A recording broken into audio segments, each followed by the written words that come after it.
কৃষ্ণকালী মায়ের জয় জয়, কৃষ্ণকালী মায়ের জয় জয়, কৃষ্ণকালী মায়ের জয়। মা গো, সবাইকে ভালো রাখো মা, তুমি সুস্থ রাখো, সবার মনস্কামনা তুমি পূর্ণ করো। এই দেখো ভক্তরা মায়ের পুজো পাঠ হয়ে গেল। গোপাল সোনাকে সবার আগে দেখাচ্ছি। দেখো বসে আছে, একটা জামা গায়ে দিয়ে দিয়েছি নিচে, তার উপরে সোয়েটার গায়ে দিয়ে দিয়েছি, কারণ ঠান্ডা পড়েছে প্রচুর। তাই এই যে তারামা বজরংবলী, এই দেখো গোপালের খাট। আজকে চাদর গায়ে দিইনি, আজকে সোয়েটার আর জামা গায়ে দিয়ে দিয়েছি। এই যে বিশ্বকর্মা, তো দেখাচ্ছি আরও। এই ভোলে বাবা, এই দেখো ভোলে বাবা, দক্ষিণেশ্বরী মাতা, গণেশ, দুর্গা নাসিনী, এই দেখো নন্দিনীকে দেখো ভালো করে। এই যে ভোলে বাবা শুয়ে আছে।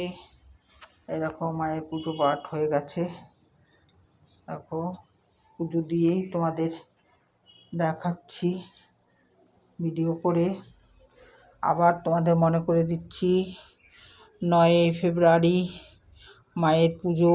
তোমরা সবাই আসবে, তোমরা সবাই প্রসাদ পাবে, তোমরা সবাই আনন্দ করবে মায়ের পুজোয়। তোমরা যদি হাতে হাত লাগিয়ে সহযোগিতা করো, আমি খুব খুশি পাবো, মাও খুশি পাবে।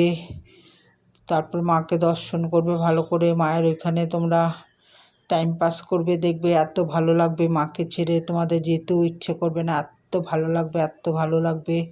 তোমাদের রোজই একবার করে আমি মনে করে দেবো, তোমরা আসবে 9 ফেব্রুয়ারি। আমি তখন আসার 1 2 দিন আগে পুরো ঠিকানাটা বলে দেব। যারা দূরের থেকে আসবে তারা বেলঘরিয়া স্টেশনে নামবে, নেমে অটো রিক্সাকে বলবে আলিপুরে যাব। আলিপুরে এসে ভাতৃসংঘ ক্লাব বললেই নিয়ে আসবে এখানে। আমার নাম বললে বাসন্তী দাস, যে কোনো লোক দেখিয়ে দেবে।